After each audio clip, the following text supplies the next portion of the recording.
Welcome back, swingers. Logan's eating. Yep. I didn't lie to you people. He's eating za. Leftover like za. a man of culture. Reheated little sleazers. As you do. Anyways, gamers. Last episode, we talked about complaining about Death Battle this episode. So we're gonna do just that. Yep. So, my biggest complaint... Logan's obviously is going to be this Goku versus Superman. Because that was, in fact, highly bullshit. No. Even then. I would arguably complain more about, like... Even Kirby versus... Boo. Yeah. For me, the most criminal one they ever did, and I do mean criminal, was Starscream versus Rainbow Dash. My Little Fucking Pony. They said they limited Starscream's top speed to that of a F-15 fighter jet, which I guess is fair, but he's a Transformer, so you really should not limit his speed by that.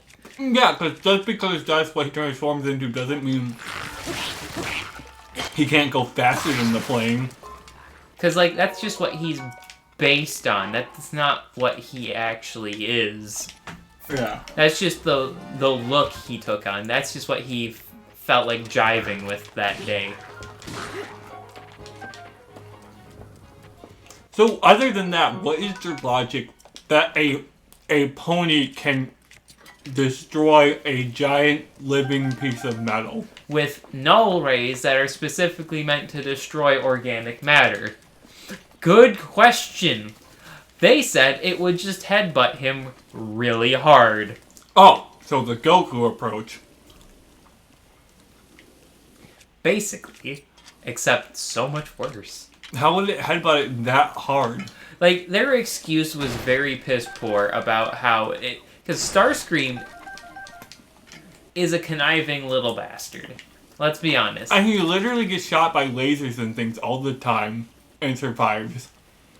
Like, he got killed by Megatron and came back as a ghost and possessed several other I shouldn't say Megatron, Galvatron, otherwise known as just stronger Megatron, killed him.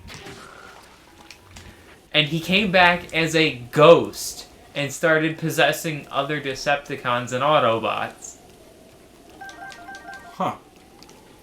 Gen 1 Transformers got very strange. I guess so. But that's not the point here. The point is, Starscream, while he's not necessarily smart, he's tricksy. And apparently this pony that he lost to was very dumb. So the fact that he even lost in the first place is insulting. Yeah. So anyways, we're gonna talk about Kirby versus Boo first. I never saw that one. Basically, they say that Kirby wins because when Kirby sucks you up, there's an infinite universe in there or something, and therefore that makes Kirby so much more powerful. And also Kirby can move really fast. But, like, objectively speaking, the Dragon Ball Z characters can move so much faster. Yeah, no, isn't Raditz quoted at the speed of light? We're gonna go off that. So, their argument for why Goku is definitely weaker than Superman is a one-off line pre-Boo Saga where Goku's wearing some weights, training with some weights that are each 2 tons apiece. Which wasn't canon. I think it actually is. I think it actually is in the manga, Seth. But I could be wrong on that. If it's not in the manga, it's just not something you can work with at all. Even though I think they actually did work with Super Saiyan 4, so... They did. Because Super Saiyan 4 wasn't canon. But 3 is. Oh, yeah. And I think 3 is actually objectively worse than 4. Like, overall. I mean, it would be. Like, 1 is worse than 2, Seth. No, I mean, like, not just for, like, energy consumption reasons, because 3 apparently had much higher energy consumption than 1 or 2, like by a lot. Goku never really... The first time Goku used it, like literally ever, he never even used it in Otherworld. The first time he ever used it was against Boo. So he just knew he could do it?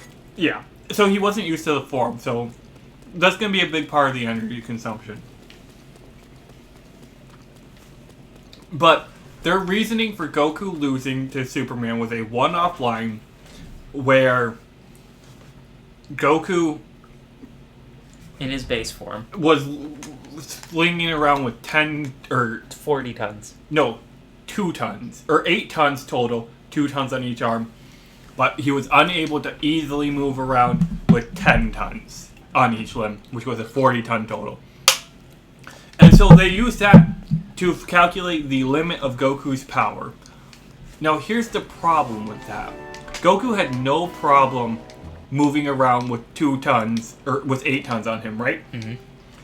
But he had trouble. He was able to continue flying, holding up 40 tons. And I will get to the fact that this was an Otherworld in a second. But just off that, we know for a fact, it is canon that Super Saiyan is a 50 times multiplier, right? Right? Yes. So, Death Battle used that 50 times multiplier on either the 40 tons or the 2 tons. That's a long reach. As the upper bound for Goku's power. Right? Yeah. When it should be the lower bound. Right. That's one of the first problems. But if we're gonna go off one-off lines... That was 40 tons in Otherworld, which I think has... Well, I will get to that in a second. If we're going off one-off lines, Raditz was faster than the speed of light. Which means Goku, so much more faster than that, is incomparable to the fact that Superman went 4 times the speed of light one time while fighting Wonder Woman. And also, another thing. We know for a fact that Otherworld does not necessarily have the same gravity as Earth. So, 40 tons, which, as many of you might know, in American is a unit of weight, which would be 40 tons on Earth would be the same as 40 tons on the moon. But in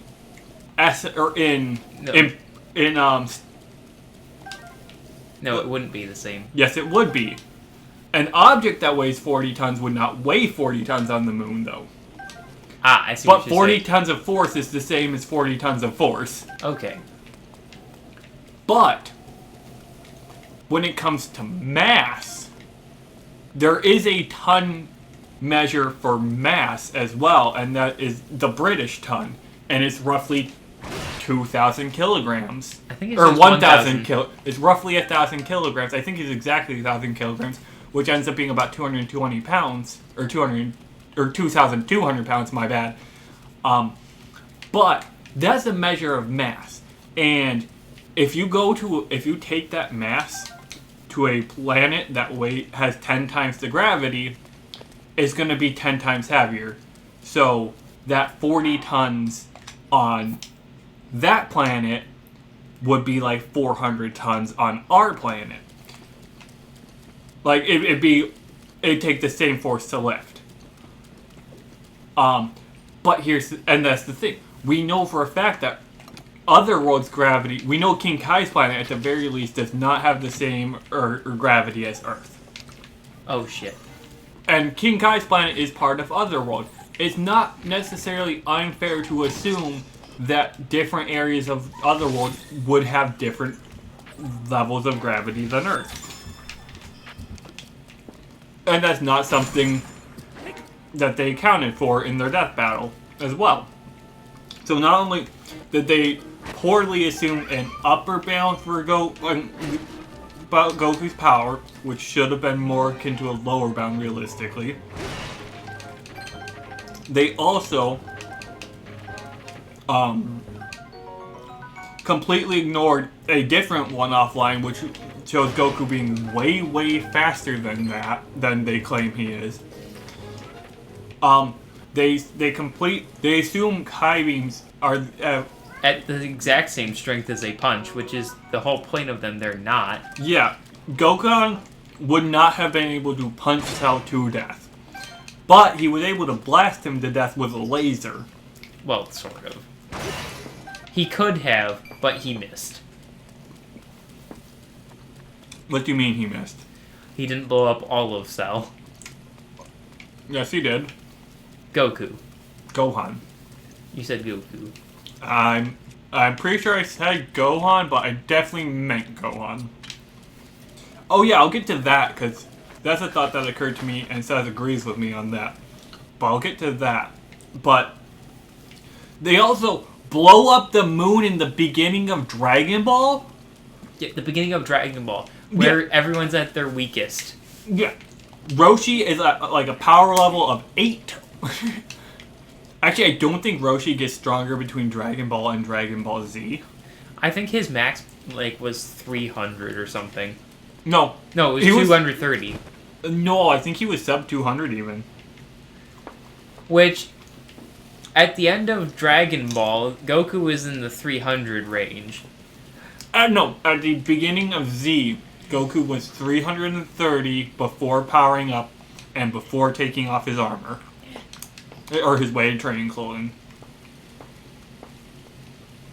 When powering up for the Kamehameha, I believe he did break 1,000. But, that power is inconsequential to what he achieves later on. That power easily destroys the moon. Easily. And maybe even a planet. Yeah, it could, it might be strong enough to blow up Earth, honestly. Because the moon is, our real world moon, I want to say it's like a quarter the size of our moon. Or our planet. So, obviously it's not a 1-to-1 ratio of power to destroy the moon versus the planet. It's probably a bit more exponential than that. Oh. I don't think it's linear. No, it's not linear, but it might actually be diminished gains. No.